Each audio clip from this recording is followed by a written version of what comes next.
There are places on this earth where time does not simply pass, it collapses into silence. High upon a windswept plateau, cradled by a river gorge that cuts through the ancient soil, the ghost of a forgotten empire waits. The stone spires and shattered domes of Ani rise from the grasslands like the ribs of a colossal buried creature.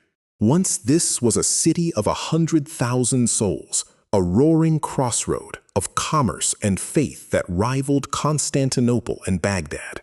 Today, the wind is the only citizen that moves between its weathered cathedral walls and empty market squares. They called it the City of 1,001 churches, though even that poetic name feels too small to hold the scale of what was lost. Your eye first catches the massive double walls, still defiant after a millennium, standing like sentinels, guarding a memory no one can fully recall. The rasp of dry grass and the distant cry of a hawk are the only sounds filling a void that once hummed with blacksmiths, scholars, and silk merchants. Something terrible and quiet happened here. Not a single moment of destruction, but a slow, creeping abandonment that has never been fully explained. And that is the enigma that hangs over these ruins. How does a thriving imperial capital simply vanish from the heart of the world? To step into Ani is to step into a photograph of a civilization that fell asleep and never woke. Stone bridges arch over the ravine, their backs broken, leading nowhere but empty air and the rushing water below. The sophisticated geometry of its architectures speaks of an elite culture that mastered art, engineering, and astronomy. Yet today, the city lies in a militarized border zone, harder to reach than an island of forgotten time. This is the story of an empire frozen in stone and the lingering silence that refuses to give up its secrets. The historical records tell us that Ani became the capital of the Armenian Bagratid kingdom in the 10th century. Under King Ashat III and his successors, the city exploded into a jewel of the Silk Road, a place where East and West kissed in the marketplace. The double walls, masterpieces of defensive design, were erected to guard unimaginable wealth as merchants caravaned spices, silks, and ideas. The Cathedral of Ani, built at the very close of the 10th century, pioneered pointed arch and clustered pier techniques that would later ripple across Gothic Europe. Its soaring interior, now open to the elements, still catches the sunlight in a way that feels like a whispered prayer caught in amber. Ancient chroniclers claimed that 1,001 churches stood here, each one a unique stone fingerprint left by a civilization in the grip of a sacred fire. At its peak, Ani was known, quite simply, as the City of 40 Gates and the metropolis of the world. But the evidence also reveals a profound fracture. Geology itself betrayed this architectural wonder. The plateau is riddled with underground caves and unstable rock formations, a honeycomb of human need that weakened the very foundation of its grandeur. When the first massive earthquake shuddered through the canyon in the early 14th century, half the city dropped to its knees in an afternoon. If you look closely today, you can still see the jagged scars where entire wings of the palace snapped away and plunged into the gorge. Yet earthquakes were only the first assassin. The second wore the face of shifting trade currents and the Mongol storm. When the Silk Road began to bleed towards southern maritime routes, the lifeblood of Ani's prosperity slowly began to clot. The Mongols swept through the highlands, and though they often left the churches standing, they shattered the political body that protected them. By the 15th century, the City of 40 Gates was a ghost with a dying breath, its churches filled only with dust and the hoofbeats of nomadic shepherds. Most cities survive catastrophe and rebuild on their own bones. Rome burned, London burned, yet Ani simply stopped. The final blow was not a sword, but the stroke of a cartographer's pen, erasing the city from vital trade maps forever. Her stones, once vibrant with lapis lazuli and crimson paint, were cloaked in a monochrome of abandonment. The question that haunts the archaeologist is not why it fell. Many cities fall, but why humanity never reclaimed this masterpiece in any meaningful way. We are left with an open-air museum where the exhibits are cathedrals, and the gallery floor is wild time. When the sparse scientific record reaches its limits, the labyrinth of theories begins to coil around the silence. Some geologists point to the subterranean instability, the ancient underground city carved beneath Ani, that turned the bedrock into a trembling skeleton.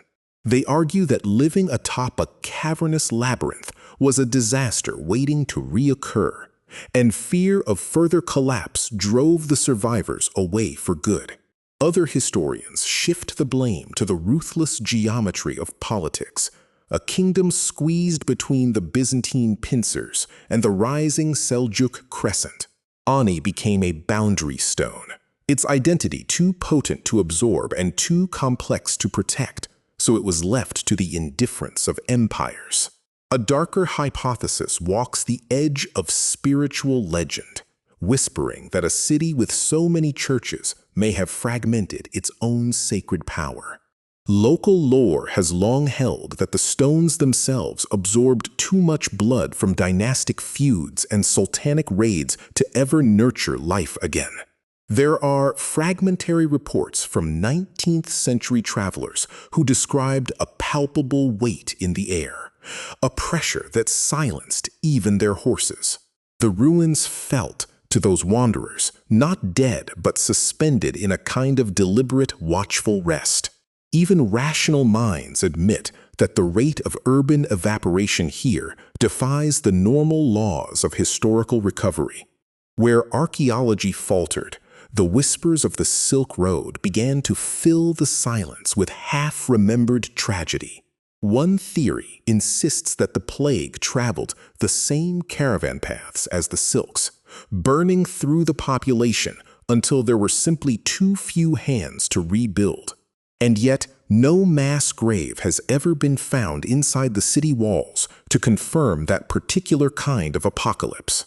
Its fractured facade forms an accidental diptych, one side the story of a glorious past, the other an illegible future. To stand before that church is to understand that time here was not a slow erosion, but a sudden, violent breaking of a narrative thread. Perhaps Ani was not destroyed by a single force, but by an orchestral climax of disasters hitting within a single human lifespan. That convergence could overwhelm any civilization's will to resurrect, leaving only the stark arithmetic of survival. Survivors likely scattered into the hills, taking with them the oral memory that petrified into the mournful folk songs of the Armenian highlands. Those songs, sung in distant diaspora kitchens, are the only living voices that still escape the dead city. If you listen to the wind through the Queen's Cathedral, you might hear the ghost of a scale that cannot resolve into a melody. It is the sound of a question. Why did the living forsake the most beautiful corpse of their own empire? Every archway frames a vanishing point, and every vanishing point leads the eye into a foggy gorge where answers dissolve. The border that cuts just meters from the main walls has frozen this mystery inside modern geopolitical amber. For much of the 20th and 21st centuries, the site was a military no-man's land, visited more by sentries than by scholars. That long quarantine preserved the ruins from the souvenir hunter's greed, but it also deepened the shroud of obscurity around its fate. So the labyrinth is woven from stone and barbed wire, an unsolved case file locked in a cabinet of contested sovereignty. We are left stranded between the footprints of medieval kings and the tire tracks of Cold War patrols. The city has become a stranded island where the tide of history went out and never returned. Now, turn your gaze from the stone to the human soul, the men and women who have been swallowed by their obsession with this enigma. Early Victorian explorers hacked through the high grass, sketching feverishly, driven mad by the disproportion between the ruin's grandeur and its blank spot in Western memory. They stumbled upon engineering so advanced that it would not be seen in Europe for centuries, hidden in this isolated canyon. The archaeologist of Ani does not simply dig. He or she listens, ear pressed to the cold basalt, hoping the stone will confess its pain. There is a psychological toll exacted by the 1,001 broken ceilings, each one a mouth open to a sky that never answers. To catalog the churches is to descend into a beautiful, meticulous form of mourning, naming sanctuaries that have no living worshippers. Some scholars have spent entire careers tracing the intricate Makarna's vaulting of the palace's ceiling, only to realize they are mapping a loss, not a building. The weight of that labor is the realization that the city is not just dead.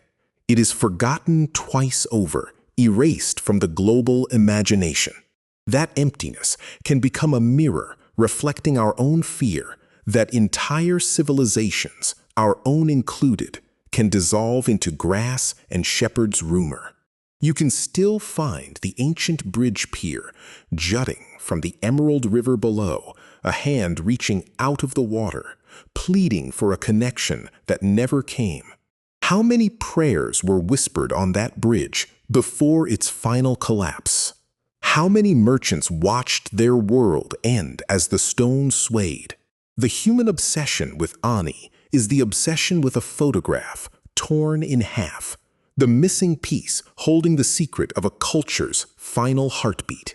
Explorers die, dynasties fall, and still the Armenian tricolor is occasionally glimpsed, flying defiantly on the wind near the cathedral apse.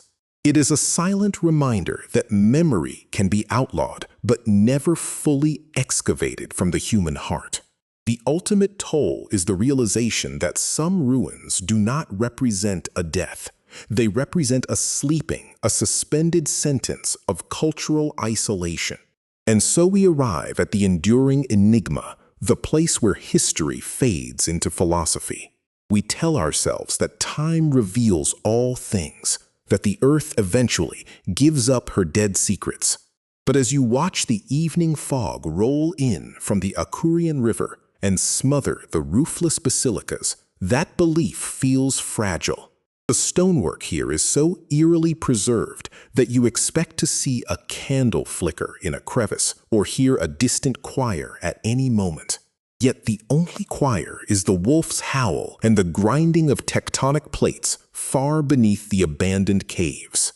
Ani stands as the supreme monument to the silence that follows the loudest symphonies of human ambition, the great clockwork of empire, the gears of trade, diplomacy, and faith, simply stopped here, leaving the hands frozen at a stunning and terrible noon. We are left contemplating the infinite fragility of memory, how easily a city of 40 gates can become a city of a single, lonely echo. Perhaps the deepest mystery is not what destroyed Ani, but what erased its story from the collective dreams of the world. We remember Pompeii buried by volcanic fury. We remember Troy sung by Homer. But Ani has no surviving epic, only stones. Those stones are the quietest witnesses in history. They have seen the glory of human creation and the absolute indifference of time. There is a comfort in believing history is a solved puzzle until you stand at the edge of this silent plateau and feel the vastness of what you do not know. As the last light spills over the cathedral of Ani, the carvings seem to shift, ancient eyes watching the living depart. The city remains a question suspended in stone, a memory held in the cold basalt grip of a forgotten empire. And every night, the wind continues its patient work, carving the story we may never read, into the dust of the silent hill.